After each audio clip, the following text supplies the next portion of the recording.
po ba? Kayo po ba ay nakakakain pa ng 3 beses ang araw? Kayo po ba ay kaya pa ba ang traffic sa araw-araw? Kasi marami sa mga kababayan natin, syempre, Lunes hanggang Biyernes nagtatrabaho yan. Sa sobrang hirap sumakay ng public transport natin sa Pilipinas. Sometimes ang biyahe mo papunta sa iyong trabaho ay 3 oras papunta lang. Pabalik another 3 hours. So that's 6 hours of wasted time sa inyong buhay. Alam nyo ba yung 6 hours sa Amerika? Kung magkano na ang perang naiuwi mo niyan? Isang buong shift na yan sa Amerika. At nakapag-uwi ka na sana ng mga more or less $300. Pero dito sa Pilipinas, nasasayang lang yan. Nasasayang lang yung 3 hours to and from. So that's 6 hours ang nasasayang sa inyong buhay-buhay araw-araw. Bakit? Kasi kailangan nyo makipagsiksikan saan? Sa jeep, sa bus, at saka sa MRT. Hindi naman lahat afford. Hindi lahat mga bossing afford ang mag-grab, mag-angkas, ganyan. Kasi medyo mahal din yan. Kung ikay taga Quezon City, mag-angkas ka or grab ka pupunta ng Makati, ay gastos ka ng mga 300 to 400 niyan. Putang ina niyan. Ang minimum wage natin 600 pesos lang. Di 200 na lang yung naiuwi mo. Pamasahe mo pa lang papunta yun pamasahe pa lang papunta 400 na. Yung pauwi pa, syempre mas importante yung pauwi. Pagod ka na. Pag pagod ka na, maikipagsuntukan ka pa sa MRT. Mag-hiking ka pa. Hiking papunta sa diyan sa carousel kasi putang ina para kang umaakit ng bundok. Ang tataas ng mga hagdan, di naman gumagana yung mga escalator. So wala na kayong time sa pamilya nyo. Ang masaklap nun, wala pa kayong naiuwing pera. 600 lang. Yung 600 lang yung sweldo, minimum. Tapos namasahe ka, papunta, 100. Pabalik, 100. So 400 na lang, kumain ka pa. 120 to 150 yung lunch mo. Magkano na lang natira? Doon sa 400 na may iuwi mo, kumain ka pa ng 150. Di 250 na lang. Putangin na yan. May tuition fee, may kuryente, may tubig, mayroon pang cellphone. Ay, Diyos ko, kawawa. Kawawa ang bayan Pilipinas, mga bossing. Yan ang araw-araw na kinakaharap natin. So bukod doon sa problemang hindi na sapat, hindi na akma ang ating cost of living sa ating minimum wage, bukod doon, hindi lang yan ang problema. Isa lang yan sa problema. Kung tamantakin mo, isa lang yan sa problema. Yung problema na yan, sapul lahat yan. Sapul lahat yan. Pagkain, kuryente, tubig, matrikula, pamasahe. Ito masaklap. Lumalabas tayo araw-araw para sa minimum wage na halagang 600. Putang ina, maho-hold up ka pa. Masasaksak ka pa. Maiis na tiyang ka pa. Yun ang pangatlong tanong Ang pangatlong tanong, safe pa ba kayo? Safe pa ba kayo na nakakalakad-lakad? Sa mga kalsada ninyo, nakikita nyo naman yung mga video-video dyan. Kaliwat kanan, mga bossing, yung mga na-hold up ngayon. Paano na? Hindi ba? Yun ang mga mangilan-ngilan lang sa pang-araw-araw na problema na nararamdaman ni Juan. Pero ang tanong, pukinanginan yan, sinusolusyonan ba yan ng mga hinayupak, mga switik, mga putok sa buho na mga nasa gobyerno? Malabo pa sa ihi ng bagong panganak na putang ina, pansinin nila yung problema natin na yan. Isa lang yan ilan lang yan sa kinakaharap ng ating mga kababayan araw-araw. Papakain nila sa kanilang mga pamilya, papambaon nila. Syempre, hindi lang sila mamamasahe, pati yung mga anak nila mamamasahe. Tangina yan. So ano na nangyari? Uy, saan na, paano na ngayon etong mga kababayan natin itatawid yung pang-araw-araw nila? Putay na ayuda. Yung ayuda pag naubos na, yung problema nandiyan pa rin, yung ayuda wala na. Kailangan natin ng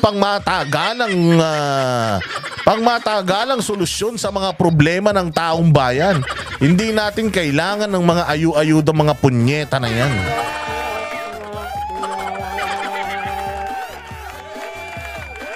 Ang laki-laki ng problema ng bayang Pilipinas. Tapos ang putragis na inaasikaso ng mga hayop na mga nasa gobyerno, away, politika. Putang ina, Duterte ganito, Duterte ganyan, si ganito, ganyan, si ganire, ganito.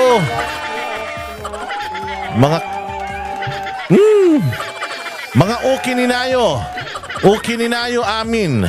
Oh, hindi totoo yan ha. Oh, anong pinoproblema ng Tricom? Ang pinoproblema ng Tricom ha, mantakin nyo ha, ang daming problema ng bayang Pilipinas, ilan lang yang binanggit ko ha.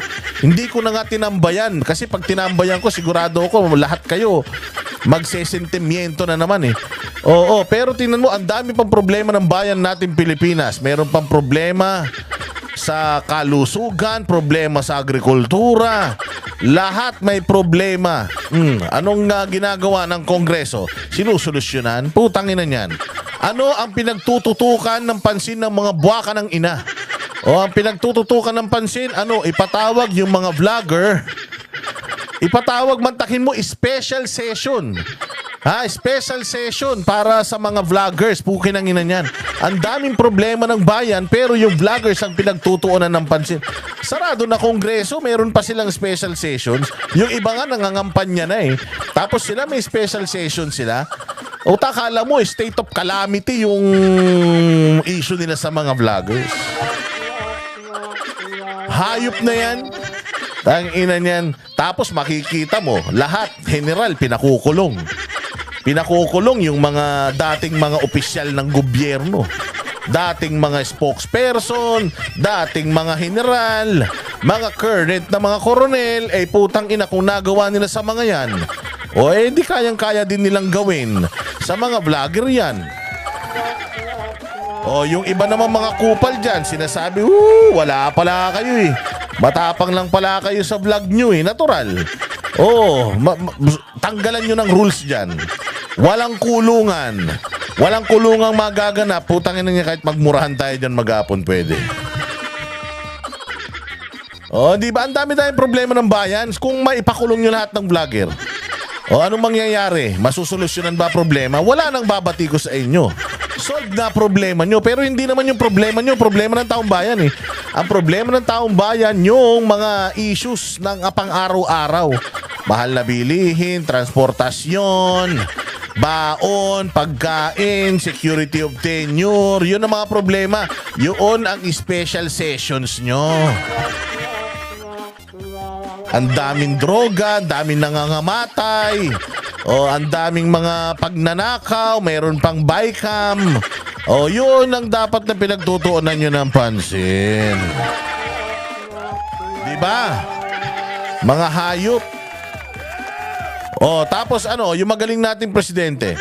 Yung magaling nating presidente, ano ang kanyang ginagawa? Ayun. Sinusolusyonan ang problema ng Pilipinas? Hindi. Nangangampanya na, naninira na ng mga kalaban niya. Ng fake news. Sabi ko nga sa inyo eh. Inuuna nyong trabahuhin. Inuuna nyong trabahuhin yung mga vloggers na nasabi nyo fake news. Putangin na, bibigyan ko kayo ngayon ng sample kung sino ang fake news.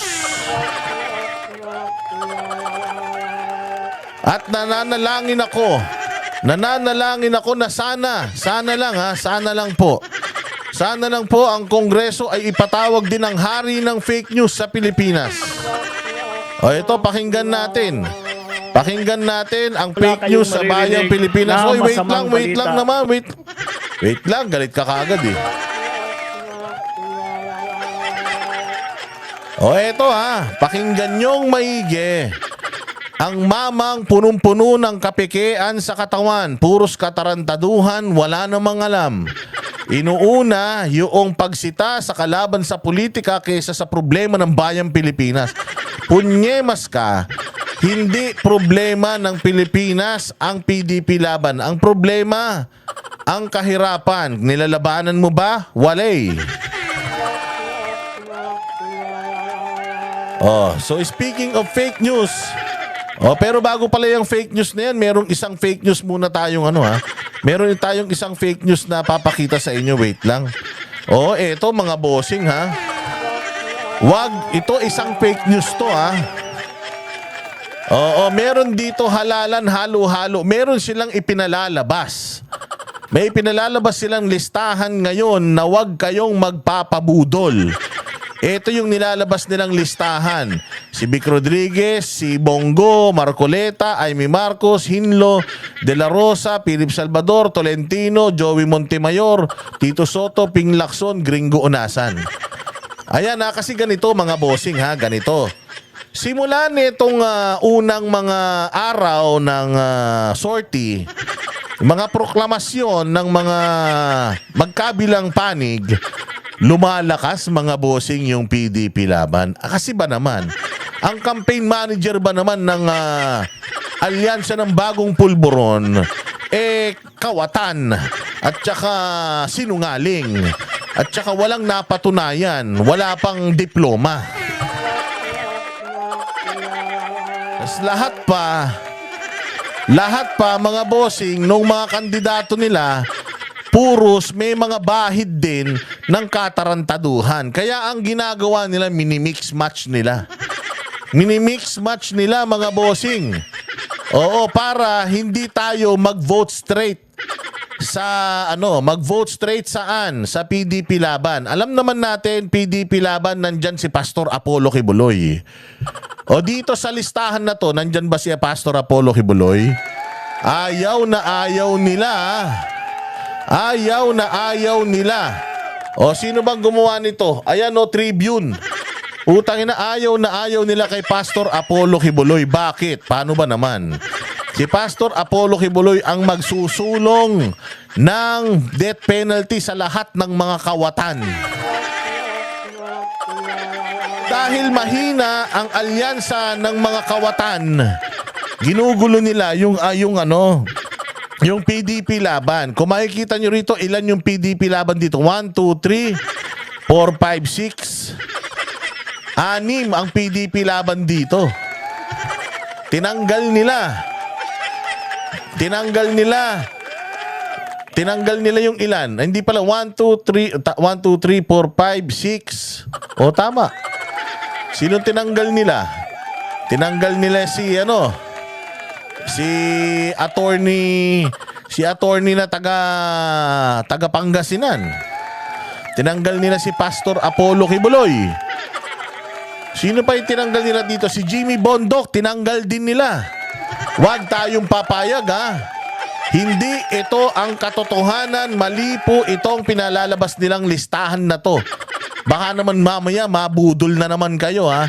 Hindi po ito ang inagrihan natin. Ang inagrihan ni PRRD at ang ini-endorso ni PRD, PDP laban straight. Siyam lang yan. Mga bossing. Oo ha, mayroon pang pang-sampu yan. Si Ben Tulfo. Siyam lang yan ha, 10. Wag na nyong kompletuhin yung 12. Pabayaan nyo ng blanco yung 11 and 12. Pabayaan nyo ng blanco yun kesa iboto nyo isa sa mga idinagdag nila dito, si Amy Marcos. Ayan, si Francis Tolentino, si Tito Soto, si Lacson, si Unasan, wag na yan, matanda na yan. Mga bossing ha. Mga bossing, hindi po ito ang inendorso ni PRRD. Again, Pastor Apollo Kibuloy, number 1 kagad yung unang-unang tantos natin. Hanapin nyo kagad yung number 53. Hanapin nyo kagad number 53. Magkakasunod halos yung mga numero nila. Itong mga to, fake news to ha. Hindi ito sanctioned ng mga Duterte. Hindi rin ito pinapahintulutan ng PDP laban. So pag nakita nyo to, i-flash nyo sa inidoro kagad. Lukutin nyo dahil hindi yan ang ipinaglalaban natin. Ang gusto natin, buo yung PDP laban. Buo. Talagang takot na takot silang manalo si Pastor Kibuloy. Hindi na nga nila pinalalabas sa mga survey, pati ba naman sa mga mix and match, hindi nyo pa rin nilalabas. So talagang dito makikita mo talaga ang laki ng takot nila dito kay Pastor Apollo Kibuloy, number 53 sa balota. Number 53. Oo kaya tatandaan nyo ito. Ano ito budol po ito hindi po ito totoo. Again, public service announcement. Ito pong listahan na to, X. Iboboto natin si Attorney Vic, Philip Salvador, si Bongo, Marcoleta, JB Hinlo, Ronald De La Rosa, Pastor Apollo Kibuloy, Jimmy Bondok. Yan po ang mga iboboto po natin